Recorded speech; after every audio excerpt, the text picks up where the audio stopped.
Are you out there, John? There you are. Yeah, I'm here. All right. Well, it looks to be at 6:30 right on the nose, so we'll call the meeting to order. Those who care to, please stand for an opening prayer and pledge of allegiance. Mr. Cameron, if you would. Right. Heavenly Father, we just thank you for this day and thank you for all you do for us. Lord, we just thank you for this community, Lord, and for the leaders and for the people that make up our community, Lord. And pray, God, that you just be with us tonight and guide us and direct us in all that we do and all that we say. Be with our national leaders, our state, our county, and for us, Lord, just guide and direct us in everything that we do and say tonight. In Jesus' name I pray. Amen. Amen. I pledge allegiance. Pledge allegiance to the flag To the flag of the United States, United of America, the republic for which it stands, one nation, one nation, under God, God, indivisible, with indivisible, liberty and justice. justice for all. Thank you very much. Okay, we'll move on to citizen participation. Mr. Jones, if you would please unmute the phone lines, or anyone who is with us just if you would unmute all folks for me at this point. Anyone wishing to speak to anything not on the agenda, please state your name and address and you'll have 5 minutes. Any citizens wishing to speak to anything not on the agenda? Okay, hearing none. Mr. Jones, if you would please mute the phone lines back other than Mrs. Poole.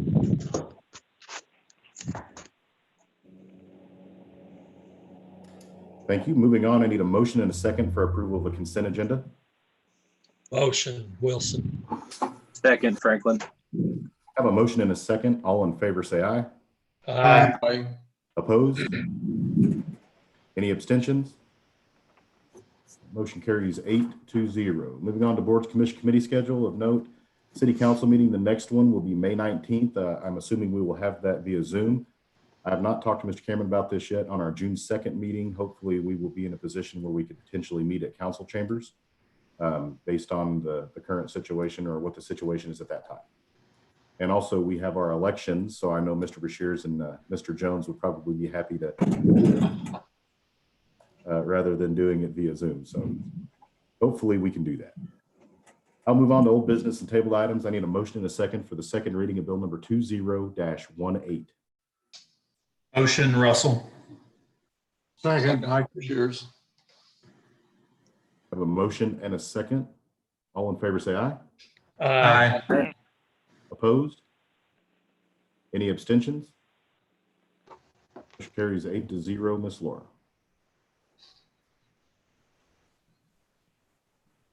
An ordinance of the City Council of the City of Republic, Missouri, approving amending the zoning code and official map by changing the classification of approximately 6.4 acres located at 830 West O'Neill Road from agricultural AG to medium-density single-family residential R1M. Thank you very much. I need a motion and a second for final passage of bill number 20-18. Motion, Wilson. Second, Franklin.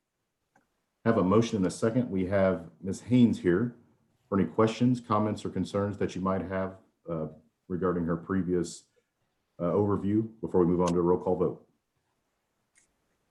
Anything from the council? Yes, sir. Seeing nothing, roll call vote. Councilmember Beshears, Aye. Councilmember Russell, Aye. Councilmember Self, Aye. Councilmember Jones, Aye. Councilmember Wilson, Aye. Councilmember Dykeman, Aye. Councilmember Franklin. Aye. Okay, that motion carries 7-0. Moving on to our second item of old business, I need a motion and a second for the second reading of bill number 20-19. Motion, Russell.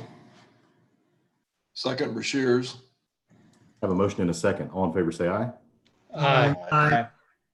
Opposed? Any abstentions? Motion will carry 8-0. Ms. Laura. An ordinance of the City Council of the City of Republic, Missouri, approving amending the zoning code and official map by changing the classification of approximately 24.48 acres located at the 6300 block of South Farm Road 89 from agricultural AG to high-density single-family residential R1H. Thank you. Need a motion and a second for final passage of bill number 20-19. Motion Wilson. Second, Eichmann. Have a motion and a second, and again, we have Ms. Haynes available here for any questions, comments, or concerns based on the previous overview before we move on to roll call vote. Okay, seeing nothing from council, roll call vote. Councilmember Jones, Aye. Councilmember Franklin, Aye. Councilmember Wilson, Aye. Councilmember Dykeman, Aye. Councilmember Bashirs, Aye. Councilmember Russell, Aye. Councilmember Self. Aye. That bill carries 7-0. Moving on to new business, first reading of ordinance, need a motion and a second for the first reading of bill number 20-20. Motion Wilson. Second, Jones. Have a motion and a second. All in favor, say aye. Aye. Aye. Opposed? Any abstentions?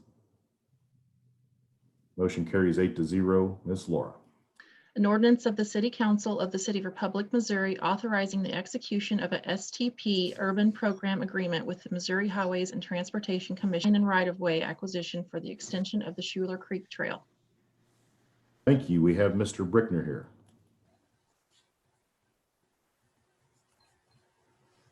Josh, can you, there we go. Mr. Brickner. Good evening. Last fall, the city applied for a TAP grant through the Ozarks Transportation Organization to extend Schuler Creek Trail south to Elm Street and then out to the battlefield. While we didn't receive that grant, we were informed that we could receive funding to begin design and right-of-way acquisition for that trail. The grant is an 80-20 split, $493,000 approximately total. With the city responsible for $98,500 of that. Greene County will assist with the right-of-way acquisition for that, since they have a department that's what they do all the time. So that's how they're going to contribute to us. And we have talked to OCHA recently about they have potential to free up some money for us to go ahead and complete that trail project. But that'll have to come back to council if and when that funding becomes available. So that's pretty much the summary of it. If you have any questions, I'd be glad to answer them. Questions from the council? Mr. Mayor. Sir. Hey, Garrett, can you elaborate on how much additional money that came out of the OTO, which is the Ozark Transportation Organization? Yeah, I believe it's just under 500,000. It's not a guaranteed thing by any means, but they're looking for a place to put it, and this project seems like a good one, so they're gonna see what they can do with it. I have a question real quick. The grant money that is received from Greene County, Mr. Cameron, is that a yearly? Do we receive that yearly, that like what we used for the city hall signs? Yes, in different years, it's all allocated to different areas. This year, the City of Republic is up for an additional $50,000. And so we've already applied those, submitted for 2 projects with those funds, which is the fire station parking lot and a fence around the parking area at the police station. Gotcha. Okay. Thank you. Any other questions from the council? Okay, seeing nothing, remember this is the first read. If you have any questions between now and the next meeting, please get with Mr. Brickner and bring those questions with you to the meeting. We do not have any resolutions. We're a very short meeting, so we'll go on to reports from staff. Mr. Cameron. Thank you, Mr. Mayor. So I just want to report that obviously yesterday was the startup where our new resolution went into effect. I can safely say I'm proud to report just by being out in the community both days, both yesterday and today, and going to some of those locations. It was really exciting to see business moving, but also to see the steps that the businesses were taking to follow the resolution and the safety precautions they were putting into place in the restaurants. And it was really special to the level, even how people can do this themselves without us having to dictate or drive what they have to do. And so it was nice to see, and I'm proud of our businesses for stepping up in that way. I also want to commend Mike and Chief Compton and all those. After the resolution was passed last Thursday night, I did not convey this part of it, but the staff went out and actually hand delivered letters to those businesses for how they could operate and to provide clarity so that they didn't just read it, so that they were actually hand delivered those documents. So I appreciate that level of service. I believe the appreciation was expressed. I appreciate their work. A couple of updates. MoDOT, obviously with the COVID-19, there's been some delays in some of their projects, but that's not affecting us. The US 6174 project is a go. And so I believe bids are opening in, I think it's this month, and will let in July. I'll clarify that, but I do know that that project is a go this summer, and then the construction will start. I also received notification today. Some of you may or may not recall a couple of years ago, they did a transportation safety study with the railroad coming through town, and MoDOT received a grant to make improvements around those crossings. So this is not new. This is not the quiet zone issue. This is a completely different thing. It talked about the safety around the schools. And so they will be in town next week visiting with Andrew and Mr. Brickner, getting that scope of work lined out. But you will start to see some safety improvements around our railroad crossings, around the schools. And so looking forward to seeing that project. Appreciate MoDOT and the railroad participating and working to get that done. I have reached out to ask for clarification to make sure that does not include Farm Road 93. You may or may not recall during that discussion, there was some pushback or concern about the closure of that particular crossing if they were not going to build an overpass at the intersection of MM. And so when that did not come to fruition, part of the agreement to close Farm Road 93 was part of a consideration that they'd build an overpass over MM. So obviously that's about a $12 to $18 million project. It did not get included for funding, and that did not take place. Lastly, some good news, but at the same time, I'm cautious of how I share it. We got our sales tax receipts for the month of May. Well, actually, it's in May, but it's obviously for the month of March. And so we're up 11% for the year, and put us up, or no, 11% for the month and 9% for the year. And so we still anticipate, obviously, the next month will be the one that will be very interesting as is the following month. But every month that we continue to have additional lends itself to help offsetting any additional losses we have as a result of COVID-19 and any sales tax receipts. But the message that I'm hearing from a lot of those businesses is that they did not see a whole lot of dips in their numbers because there were people still utilizing those businesses. But we won't know that until we start to see the receipts. But that's some good news to pass along, because every additional dollar that we receive in sales tax at this time is being set aside in the account that you allowed us to establish for the recovery of it as well. So it just helps us with the recovery that much faster with the amount of money we're seeing now. But overall, had our first ELT executive leadership team meeting today with all of our team in place, not via Zoom. The mayor is correct. We are anticipating, of course, it all depends on how the numbers go over the next 30 days. Hopefully we'll be able to convene in our council chambers or either in another facility if we need to space out a little bit more. But hopefully we'll be able to do that first meeting in June at the council chambers. But looking forward to getting everybody back together. But it was really nice to have the leadership team together to discuss the next steps moving forward. I also know that we are opening up next Monday the community center track. So those that activity around be open. I believe it's 7 o'clock Monday morning. And so we're going to gradually open up those facilities as well. And that's all I have, Mr. Mayor. Thank you.